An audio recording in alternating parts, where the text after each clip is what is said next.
What's going on, guys? It's your boy Oliver. What the fuck? Damn it, did I forget where the camera is again? Oh, shit. Oh, it looks like it. Oh, hello there! I didn't fucking see you. So, let me just move my... There we go. Okay. That looks like shit, but this is a very experiment... Well, uno momento. That's like way too fucking dark. Okay, like as I was saying, this is an extremely experimental what the goddamn fuck? Get in my goddamn hands.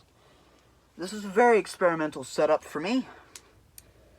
I know I said before that I like to keep things secret up in here, but this calls for a fucking change for once. God damn it. Spooky enough for you? Okay, well, what a shame. That looks terrible. Oh well, we're gonna have to deal with it for now. It looks very dark to me. So,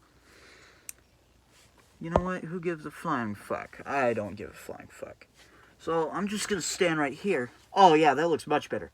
Okay, so this is your boy Olive Oil Soup, and today is a very different setup. Why, hello, Nicolas Cage. Look who's come to join us. It's Nicolas Cage. Do you have anything to say, Mr. Cage? I'm being held prisoner. Please, I need to film more movies. This stupid kid won't let me go. Shh. We all know that you don't talk unless you're spoken to. And when you're spoken to, it's a 20-word limit. You hear me? Please, I'm being held hostage. Shh. I'm not gay, I promise, but, you know, with this thing staring at me every night, it's tempting, to say the least. Now, I know what you're thinking. Olive Oil Soup, what the fuck is your problem? You got a fucking different setup. I mean, this is driving me nuts, man. You look like a faggot. You look like a fucking faggot. I mean, I can't believe you, man. Well, that's too bad. I think I'll do a different setup for different videos. How about that? Like the ASMR video was in my bathroom. Of course, I'm not going to be throwing up blood in my room. That's just too much of a mess for one man to clean up. I would make a sexist remark, but honestly, I think it would actually break your dishwasher. So today's video is all about a movie. I've never done a movie review before, so it's probably going to fucking suck, but who gives a damn? Alright, I'll give it my best shot. Now, I'm going to be reviewing a movie that I saw very recently called Gorky Park. You've probably never heard of it. But in my opinion, it's a tad bit underrated for more reasons than one. But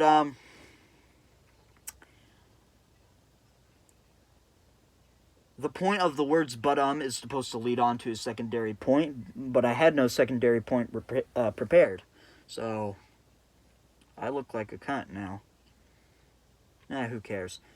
So I'm going to be reviewing Gorky Park. It's on Hulu, and the only reason I watched it, besides the fact that it looked interesting to me, was because it was going to be taken off of Hulu next Tuesday, which was a big no-no for me, because, you know, I'm the type of guy who likes to put a fuck ton of movies on my movie watch list, but never watches them until, like, the streaming platform is like, oh, you might want to watch this before we take it off.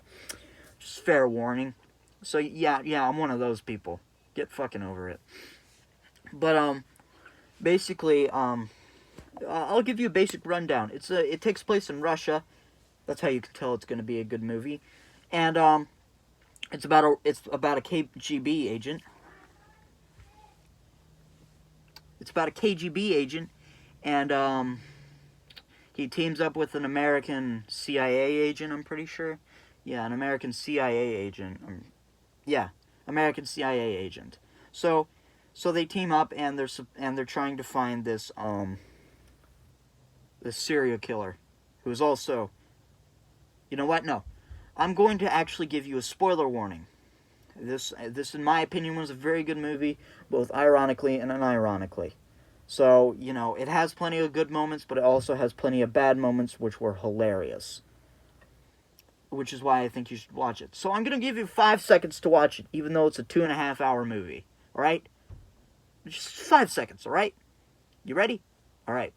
5, 4, 3, 2, 1. Alright, that should have been about most of the, most, if not all, of the studios that produced it, and maybe about 2 names in the opening credits. But unless, of course, you actually did listen to me, then, you know, you spent 2 hours of your time for me, a soulless YouTuber. Now, let's get straight into the review, shall we? Now, so it opens up with like a bunch of seemingly random people with seemingly no meaning. But the meaning of those people skating actually comes up later. But they're basically ice skating. And, you know, there's like this really loud music playing, the opening credits is playing, and everyone's, for some reason, ignoring the gigantic names popping up next to them, but who gives a flying fuck. But, anyway, you know, I don't remember if this was explained or not, but later, I'm pretty sure, a good week or two after those people skating with the opening credits, a cop finds 3 dead bodies buried in the snow that each were shot 2 different times. I think all 3 of them were shot once in the head, except for the female one, which was actually shot twice. And all 3 of them had their faces removed. And the KGB agent, the main character, and my favorite character besides the American guy, was this is a very simplified thing, by the way. I can't quote it exactly, but he was basically like, "Wow, that's kind of a bummer. You know, they have their face missing. So how the hell are we supposed to identify these guys? That's kind of a big bummer right there." So basically, later in the movie, I think this guy's his friend. Yeah, this guy's his friend, and this friend of his is actually really likes to put a lot of emphasis on the fact that he doesn't do any forensics whatsoever. But the KGB agent convinces him to like take the bodies' heads and recreate their faces.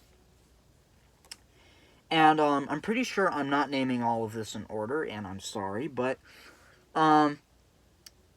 actually before all that, the KGB agent like does some investigating, you know. He's trying to find all these people, you know. He attended the autopsy. He asked like the way of death and all that. Like later on in the movie, he goes to this party. It was like a very fancy party, you know. And he doesn't really meet this guy, but he sees this famous American dude who isn't the agent. It's some other guy who's really rich, and he's really important later, and I'll tell you why, because spoilers. But anyway, a bunch more happens, and he actually finds a person who actually had an affiliation to the 3 dead people. And she later becomes his lover, and that's pretty interesting.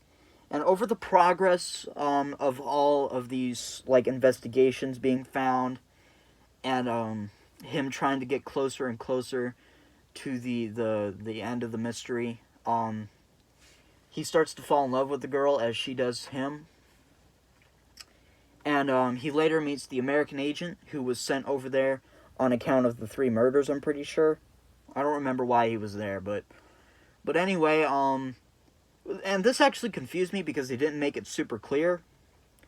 But the guy had like the American agent had a gun in there that you can build on your own. And since the KGB agent, the main character, held him at gunpoint when they first met, I assume for the entire movie until they revealed who the murderer was, that the American guy was the murderer. So, Yeah.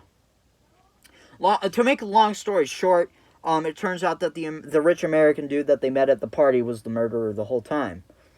And, they kill him and all that. The end. And what I thought was really interesting was that, like, the KGB agent got so obsessed over the case that he was actually willing to sacrifice his love life for it. Very interesting. So basically one of the heads was done, and it was the female, okay, I'm gonna stop saying female, the woman that died. And, like, basically as a tactic to scare his lover, into telling him everything that she knew that happened, because she was a witness, and I can't remember why, but for some reason she was left alive. And she was a witness of the entire situation. But basically, he used the head of the woman that died as, like, a scare tactic to get her into telling him everything. And, it was a really good movie. And one of the things that I actually really liked about the movie was that, because how, like, this is a thriller movie, by the way, but a lot of, like, thriller/horror movies tend to rely way too heavily on music, because, it's kind of like sitcoms and laugh tracks. It's telling you how to feel, and at some points, it's a tad bit insulting. And so basically, it actually uses very little music. Now, I don't mean that, like, it's just a silent fucking movie. No, it does have music in it. Most of which is actually very bad and somewhat unfitting. But basically, the impact doesn't need music. The impact is... The writers had enough confidence in the impact that they felt that they didn't need to put music in every single suspenseful situation. You could feel the tensity in the air without having to hear music, which I actually really liked and was actually really well done as well.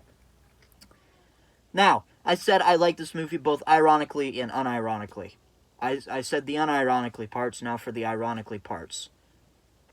And there's one reason. The quotes. I don't have any quotes because it was 12 at night and I for some reason did not have a pencil and paper with me. But some of the quotes are fucking hilarious. Alright? Like, it just seems out of nowhere.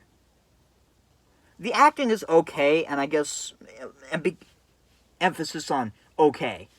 It's not the best acting in the world. I mean, the acting was good, but there are plenty of fucking movies that I can think of that had way better acting than that movie.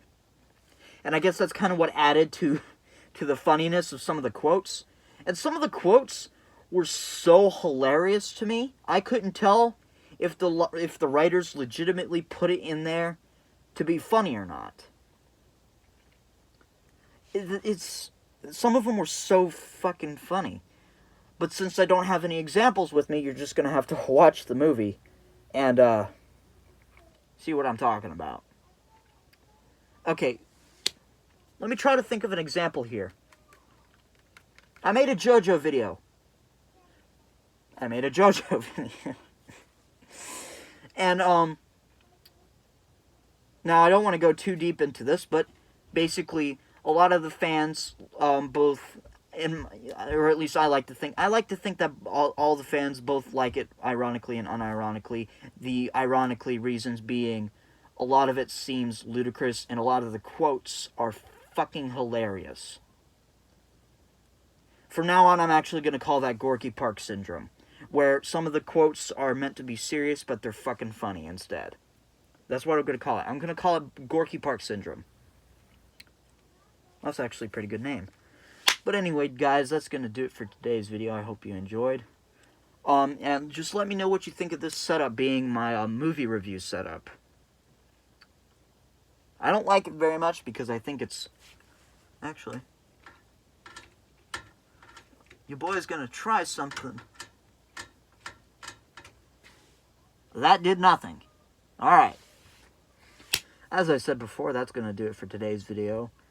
This is olive oil soup spilling on the floor.